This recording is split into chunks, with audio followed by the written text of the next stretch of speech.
Tende cuidado para que ninguém vos faça presa sua por meio de filosofias e vãs sutilezas, segundo a tradição dos homens, segundo o rudimento do mundo e não de Cristo. Amém? Amém. Poder assentar. Se não puder colocar um fundozinho musical, eu agradeço.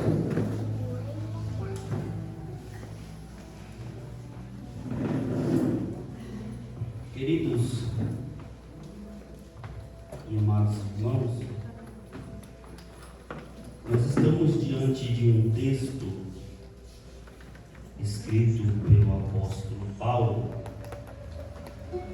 onde Paulo vai admoestar esta igreja dos Colossenses, e para que nós possamos compreender o porquê dessas palavras do apóstolo Paulo, nós precisamos compreender o contexto histórico e religioso desse povo a qual Paulo escreve esta carta.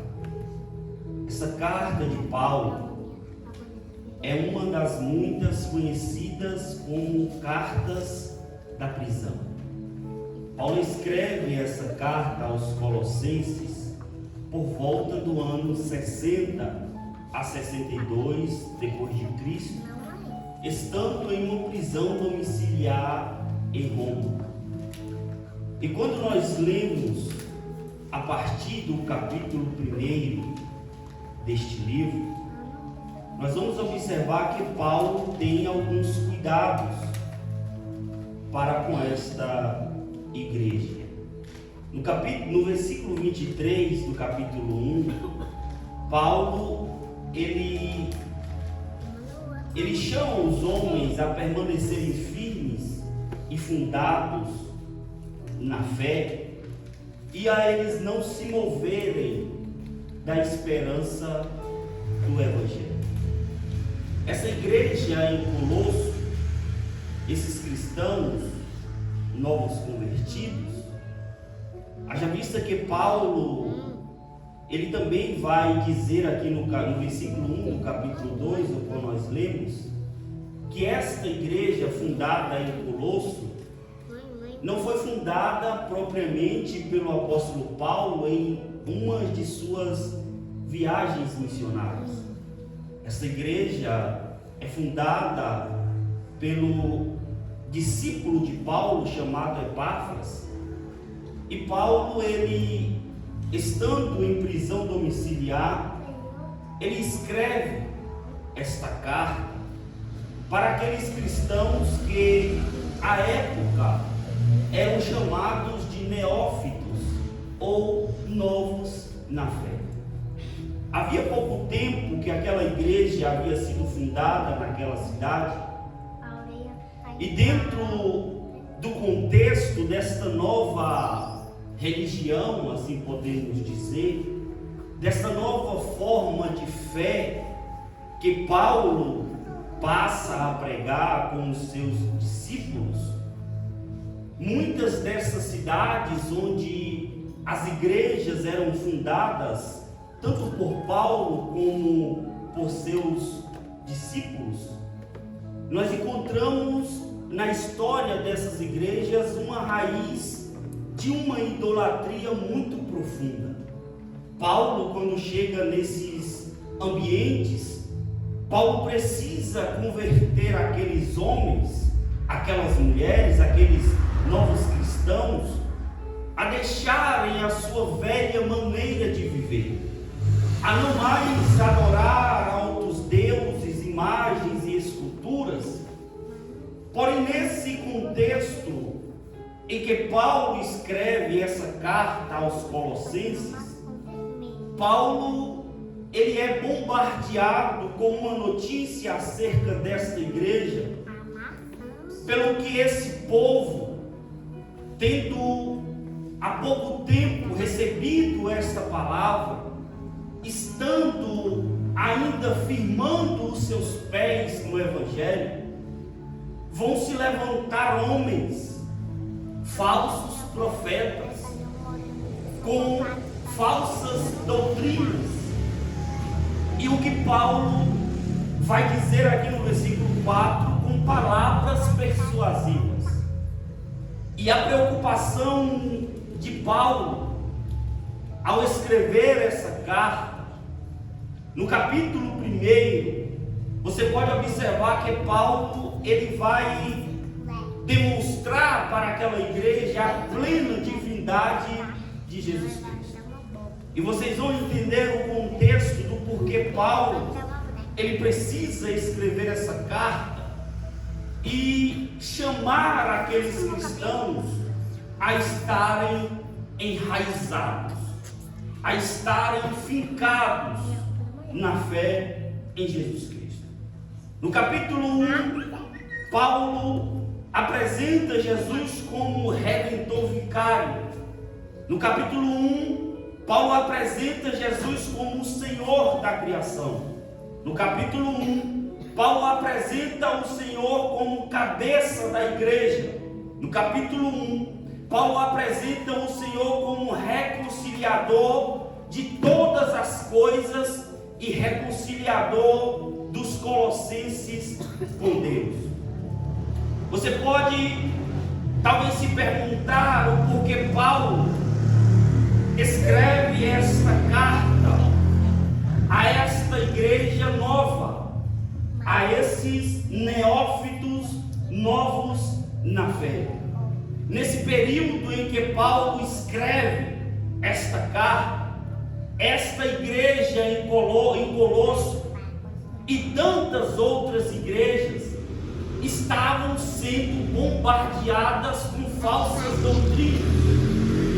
E uma das principais doutrinas que havia no meio desse povo dos colossenses era o gnosticismo, onde havia dois problemas dessa cultura ou dessa doutrina teológica. O primeiro problema dessa doutrina teológica do agnosticismo é que eles criam em dois deuses, um Deus maior e um Deus menor. E para esses, eles falam que um Deus chamado Demiurgo, ou um Deus menor, teria criado a terra, e que o Deus maior, por ser santo, por ser onipotente, ele não tinha uma ligação direta com o ser humano. Esses agnósticos pregavam sobre dois deuses. Esses agnósticos pregavam também dizendo àqueles homens que Jesus não veio à terra como carne e osso, mas que Jesus era uma ideia, era uma filosofia.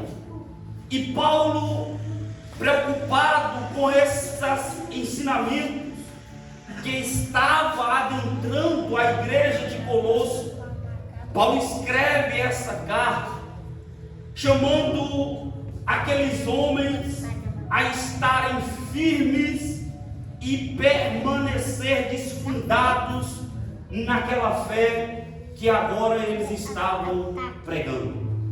O problema daqueles cristãos, irmãos, não apenas em Colosso, mas em todas as cidades onde o evangelho estava sendo pregado, é que aqueles homens, eles tentavam trazer para dentro do evangelho algo mais além do sacrifício de Jesus Cristo. Paulo, escrevendo aos Filipenses no capítulo 3, versículo 18 e 19, ele vai dizer que agora, chorando, eles chamam esses homens que tentam introduzir dentro do evangelho alguns penduricários. Paulo fala que esses homens são inimigos da cruz de Cristo. Aqueles homens olhavam para o sacrifício de Cristo. E para eles era insuficiente o sacrifício de Jesus Cristo. Eles olhavam para aqueles novos cristãos e diziam: vocês podem confiar em Jesus, mas coloca um apetrecho. Eles falavam: olha, vocês podem crer que Jesus Cristo veio, mas continua circuncidando como se fazia no Velho Testamento. Eles falavam: continue acreditando em Jesus, mas continue sacrificando animais para a remissão do pecado. E Paulo, preocupado com essa ideia, traz agora para esses homens e estas mulheres que haviam recebido o Evangelho, dizendo da plena suficiência do sacrifício vicário de Cristo. E Paulo, aos Filipenses, como eu disse a vocês, ele escreve chamando todos esses que naquele tempo, ou que no tempo presente, tenta anexar ao sacrifício de Jesus algum subterfúgio, algum misticismo. Paulo chama de inimigos da cruz de Cristo.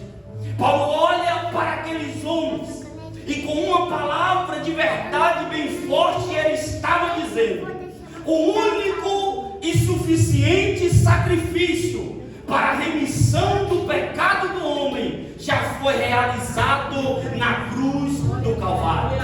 E não adianta mais anexar nada a esse sacrifício, porque agora sangue de ovelha não basta mais para sacrificar. Ele estava dizendo: olha, vocês podem, esses agnósticos, até pregar isso, mas vocês devem estar arraizados e arraigados na fé em Cristo, de que o Evangelho verdadeiro, ele nasceu na cruz do Calvário, e esse sacrifício basta para a remissão do pecado do Senhor.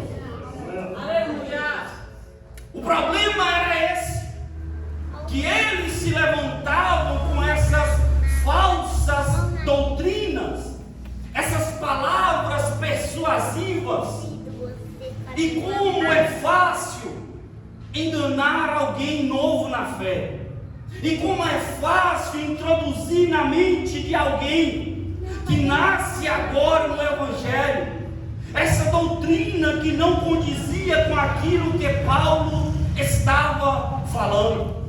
E a resposta de Paulo a esse pensamento agnóstico era que havia ali a supremacia de Cristo para todo o ser.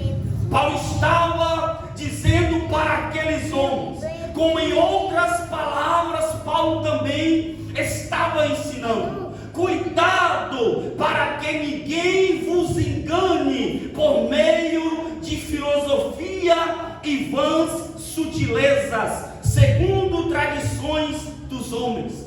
Queridos e amados irmãos, nós estamos ainda no presente século vivendo parte disso que Paulo pregou aqui à igreja de Colosso. Por quê? Porque ainda nos dias atuais há igrejas, há religiões que ainda tentam anexar à cruz de Cristo amuletos e misticismo. Nós precisamos entender que água ungida não salva ninguém. Nós precisamos entender que o único sacrifício para a remissão do nosso pecado já foi realizado na cruz do Calvário.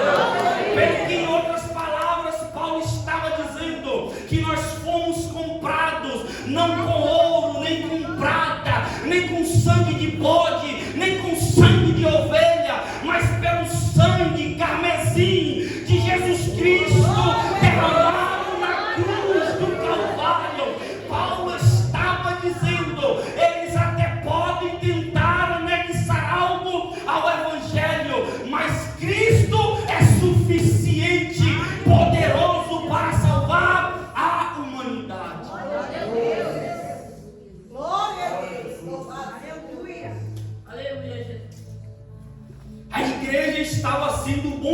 bombardeada por essas falsas doutrinas.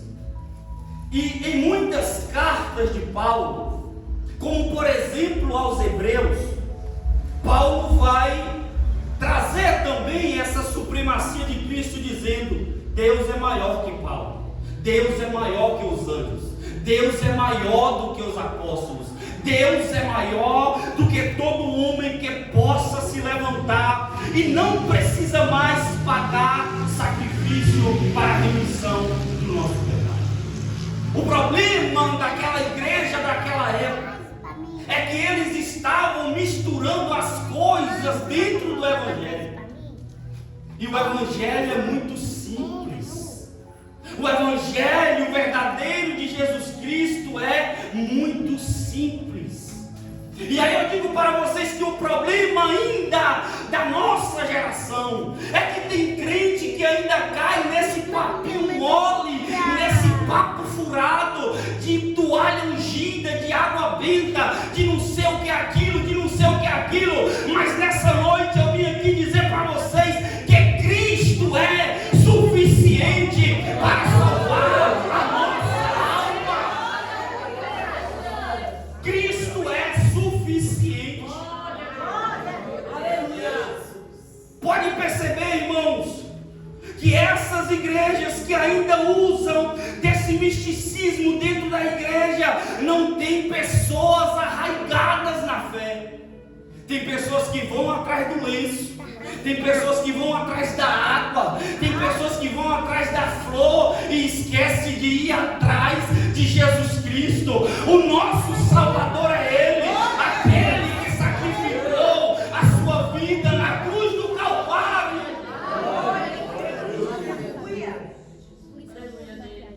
Aí Paulo chama esses homens: como pois recebeste o Senhor Jesus Cristo, assim também andai nele, arraigados e edificados nele e confirmados na fé, assim como fostes ensinados. Paulo aqui, ele vai trazer algumas palavras, e olhe que Paulo, ao escrever esse texto, ele vai trazer um ato contínuo. Paulo não fala assim como vocês andaram com ele. Paulo diz assim: andai nele. Um processo contínuo, um processo dia após dia. Ele fala: estai assim também, andai nele, arraigados e edificados na fé, assim como fostes ensinados. Queridos e amados irmãos, o Evangelho de Jesus Cristo é muito simples. O Evangelho de Jesus Cristo é muito direto. O Evangelho de Jesus Cristo, ele não traz firulas. O Evangelho de Jesus Cristo, ele não traz enganação. O Evangelho de Jesus Cristo, ele não precisa de algo a mais para confirmar a palavra de Deus na nossa vida, não. Quando o Evangelho nos chama, o problema da nossa geração é que a nossa geração, irmãos, que é um Evangelho fácil, que fala: venha e Deus vai te dar, venha e Deus vai fazer. Mas o verdadeiro Evangelho diz: negue-se a si mesmo, tome a sua cruz e siga-me. O Evangelho é muito simples. E eu sempre digo, pastor, que o Evangelho nunca enganou ninguém. Quando nós olhamos para a palavra de Deus, Deus nunca enganou ninguém dizendo que seria um mar de rosas. Desde Gênesis até Apocalipse, nós vemos Deus chamar homens e mulheres, e Deus não garante nada que vai ser um mar de rosas. Mas o que Ele garante é que a presença dEle estará conosco todos os dias até a consumação do céu. Aqui Paulo usa essas palavras, e Paulo vai dizer: arraigados, edificados e confirmados. Aqui Paulo vai com o tema que vocês deram para este culto nessa noite: jovens, igreja, em que estão vossas raízes? Porque quando nós estamos arraigados, Quando nós estamos firmados em Cristo, vem o vento, vem a tempestade, vem um tempo de desespero na nossa vida, mas a gente permanece firme, cantando como Lázaro cantou: vou passando pela prova, mas vou dando glória a Deus. Mas quem quer viver de evangelho fácil, quando bate o primeiro vento, pega os panos e cai fora. Mas nessa noite eu vim dizer para você: não vai ser fácil, não vai ter tempo bom, mas o importante é que o general de guerra está conosco todos os dias da nossa vida.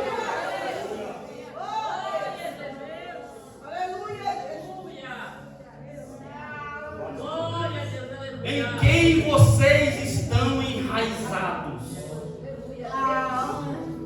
O perigo da nossa geração é que estão se enraizando em coisas pequenas.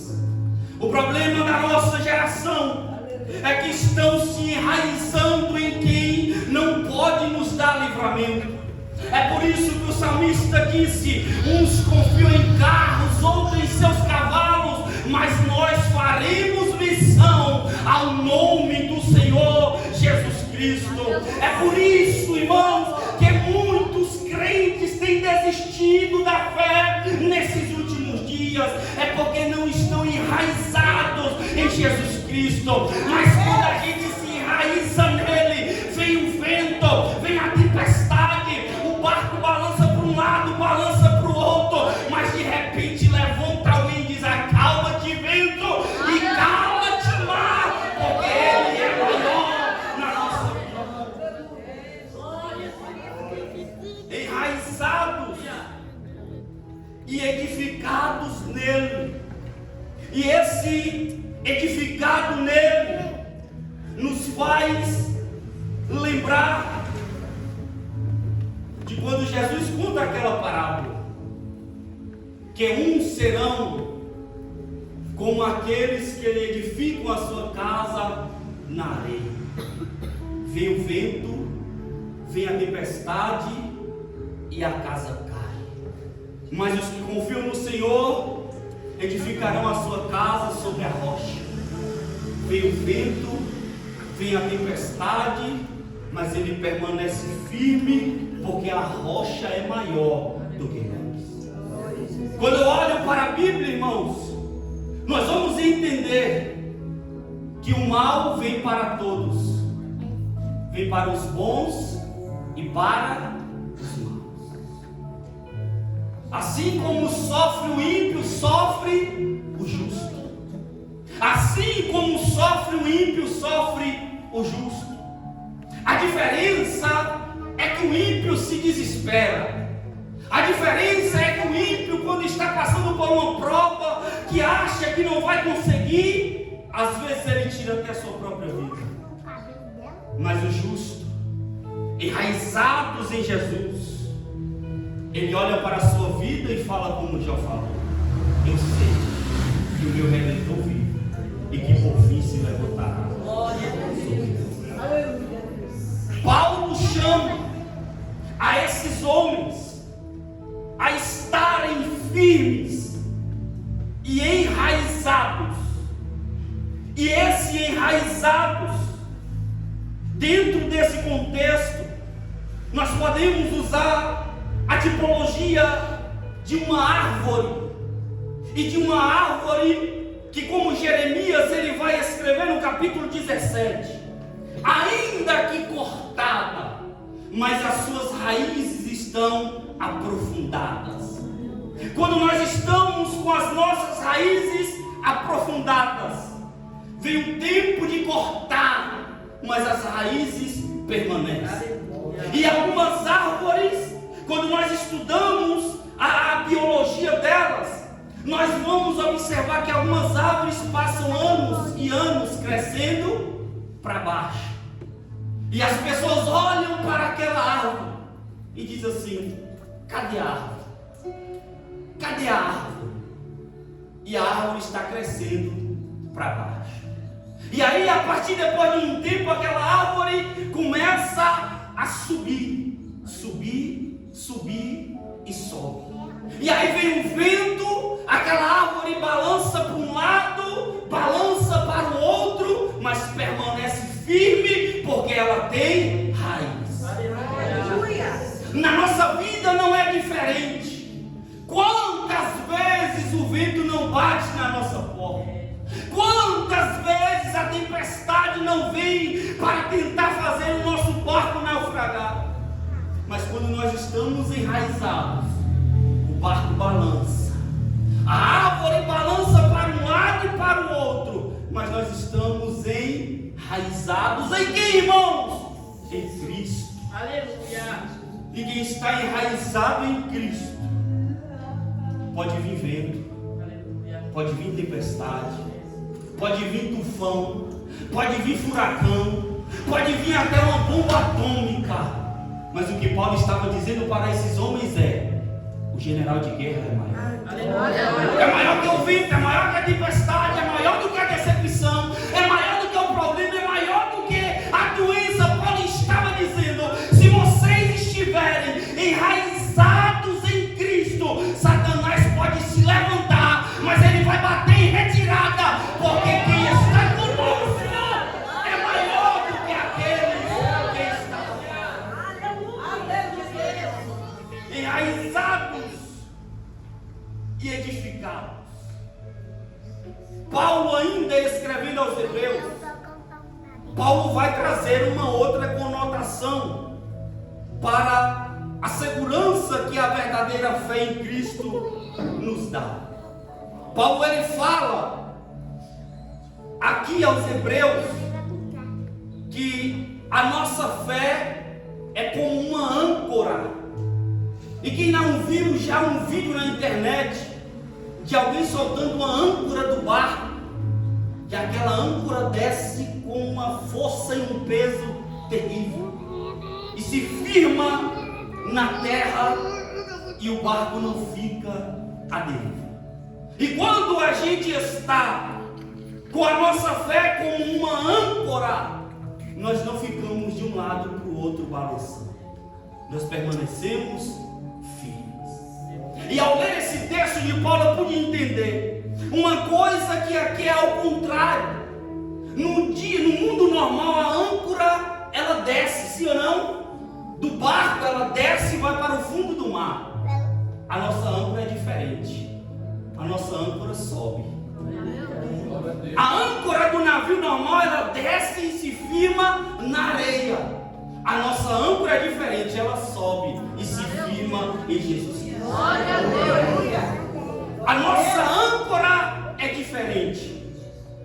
E aí Jeremias escreve, e olha, irmãos, quando Jeremias escreve esse texto do capítulo 17, Jeremias ele diz assim: olha, bendito é o homem que confia no Senhor, cuja sua confiança está nele. Ele será como uma árvore plantada junto às águas, que estende as suas raízes para o ribeiro. Ele não receará quando vier o calor, porque as suas folhas estarão sempre verdes, e não ficará ansiosa no dia da seca, nem deixará de dar fruto. Quem está enraizado em Cristo, mesmo no tempo de seca, continua dando fruto. É por isso que o mundo não nos entende. É por isso que o mundo olha para você, passando por problema, passando por dificuldade, e você está louvando a Deus. É por isso que o mundo nos chama de loucos, mas para o mundo é loucura, mas para a igreja é poder de Deus sobre as nossas vidas. E o mundo não entende, irmão Wanda, porque nós passamos por lutas, passamos por dificuldade e continuamos firmes. É porque nós não estamos enraizados na areia, nós estamos enraizados em Jesus Cristo, que é o Senhor.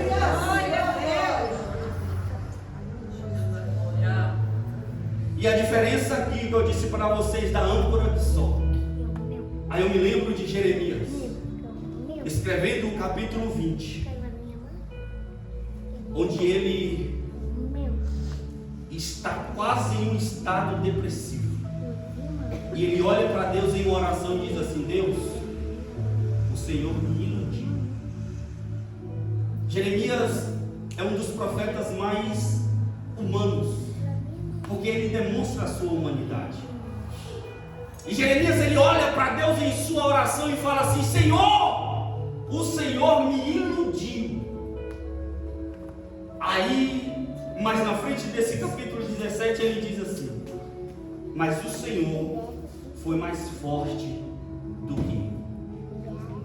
É por isso que quando nós estamos enraizados em Cristo e que a nossa âncora está firmada nele, quem não nos solta é Ele.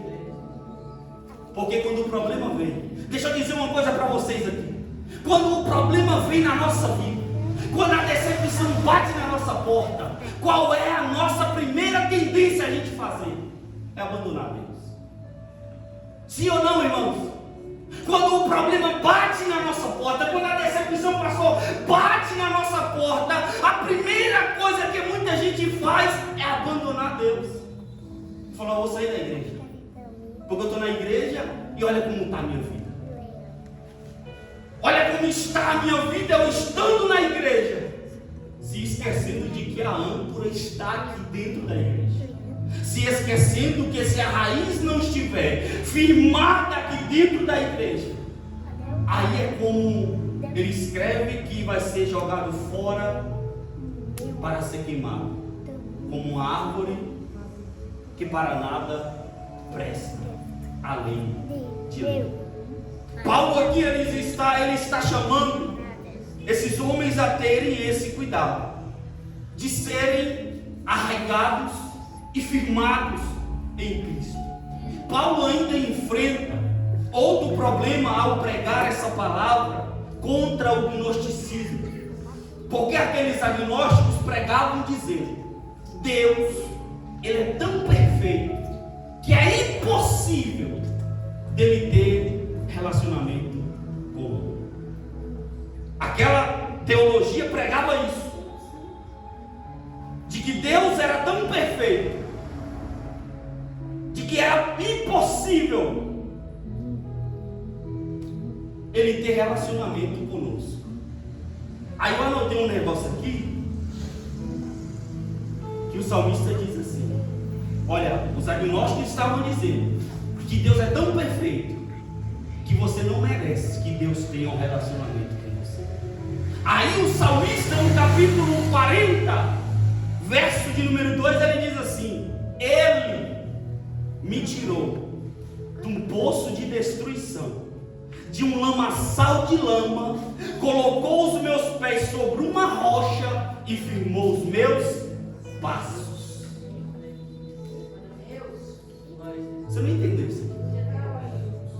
Para aquela doutrina, Deus é tão perfeito, você é tão pecador, que Deus não pode ter relacionamento com você. Aí o salmista diz assim: isso aqui, que nós estávamos na lama, ele quem? Nos tirou do lamaçal do pecado e nos firmou sobre a rocha e firmou os nossos pés.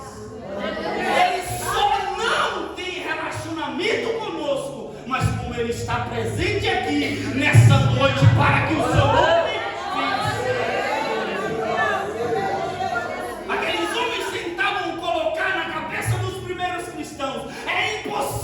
você ter relacionamento com Deus.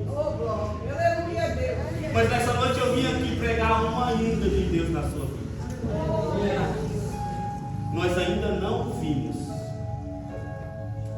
nós ainda não tocamos, mas um dia, como a Bíblia diz, pastor, nós o veremos assim como Ele é. Nós o tocaremos, nós o honraremos, nós o glorificamos. Nós ainda não vimos, mas a igreja nessa noite está sentindo a presença dele aqui nessa noite. Nós não estamos aqui para pregar um evangelho fácil, não. Eu podia vir muito bem nessa noite dizer que Deus vai te entregar a chave de casa, que Deus vai te entregar a chave de carro, não. Mas eu vim aqui nessa noite dizer para você: ainda não vimos, mas um dia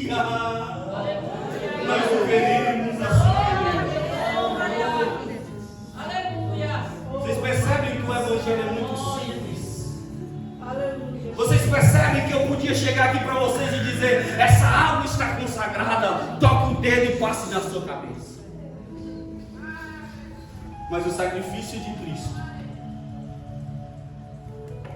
ele foi maior. Aleluia. E nós só estamos aqui hoje pelo sacrifício dele por nós. Porque haja animal, irmãos, haja ovelha e cabrito cerrado para matar, para pagar os nossos pecados. E aqueles homens não contentes tentavam introduzir isso. E aí Paulo escreve, já estou finalizando. Aí aos Efésios Paulo escreve assim. Aos Hebreus ele escreve dizendo da âncora, ele dizendo: temos essa esperança como a âncora da alma, firme e segura, a qual adentra o santuário interior por através do véu. Percebe que aqui a âncora sobe. E aí Paulo escreve ainda aos Efésios capítulo 4 versículo 14, ele diz assim: o objetivo é que não sejamos mais infantis, levados de um lado para o outro pelas ondas, nem jogados para cá e para lá por todo o vento de doutrina. Quando nós olhamos para a vida do apóstolo Paulo, a maior preocupação dele era que os cristãos não caíssem em ponto de carochinha. A Timóteo, Paulo escreve: virá um tempo em que não suportarão a sã doutrina, criarão comichões nos ouvidos e darão ouvidos a vãs filosofias e palavras de enganação. A palavra que eu deixo para a nossa vida hoje é essa: se nós estivermos enraizados em Cristo, nós não vamos cair em conto de carochinha, porque o que mais tem por aí é conto de carochinha. Ande por Barra da Estima para você ver. Não vou citar nomes, mas indo na casa, eu estou com um problema lá na nossa igreja, um jovem que ele anda como esse aqui, como esse povo de Colosso, meio que cambaleando ainda, aprendendo. E aí pastor chama ele por 5 de oração dos jovens, doutrina, e aí quando chega no sábado, aqueles jovens que andam por aí com o livrinho azul, todo sábado, na casa do jovem. E aí ele: Luciano, agora estou em dúvida, eu não sei se eu acredito no que você está me falando, ou se eu acredito no que eles estão me mostrando dentro desse livro que eles estão por aí pregando. Ou seja, o perigo da nossa geração, irmãos, e eu digo isso com uma tristeza muito profunda na minha alma, nós estamos cedendo espaço para que esses falsos profetas doutrinem os nossos jovens. Nós precisamos ter muito cuidado, jovens, porque se vocês não se enraizarem aqui, o mundo lá fora enraiza vocês.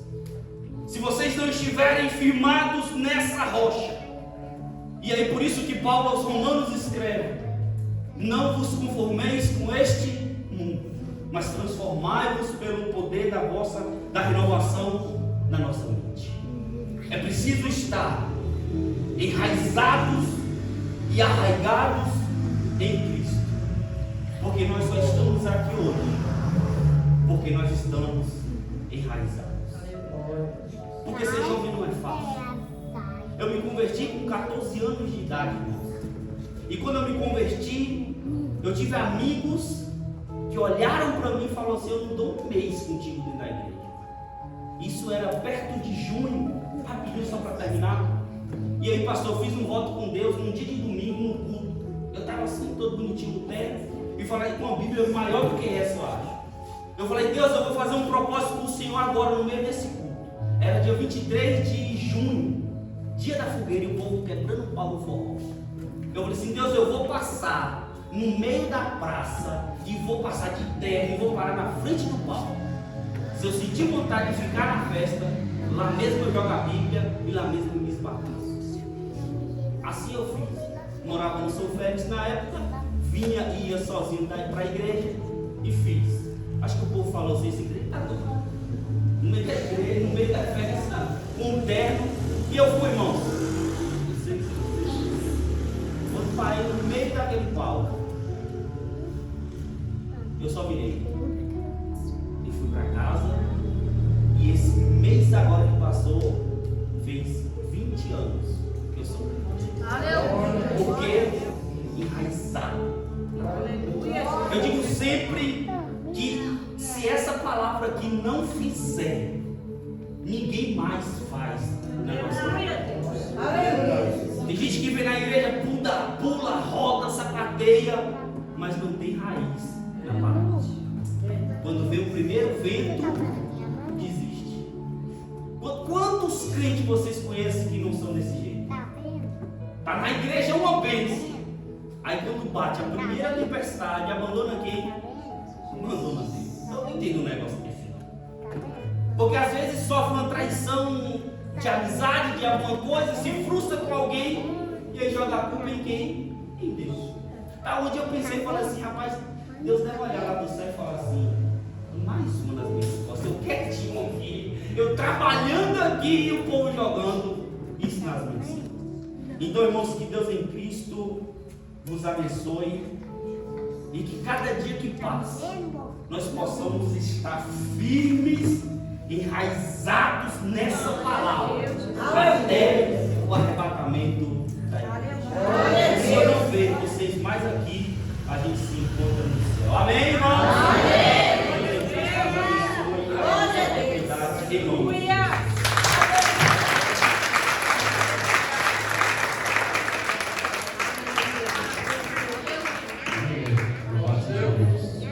Vamos ficar sobre os nossos pés. Creio que essa palavra tocou o coração de cada um dos irmãos. Está enraizado em Cristo, está ancorado em Cristo. É isso que nos mantém firmes, amém?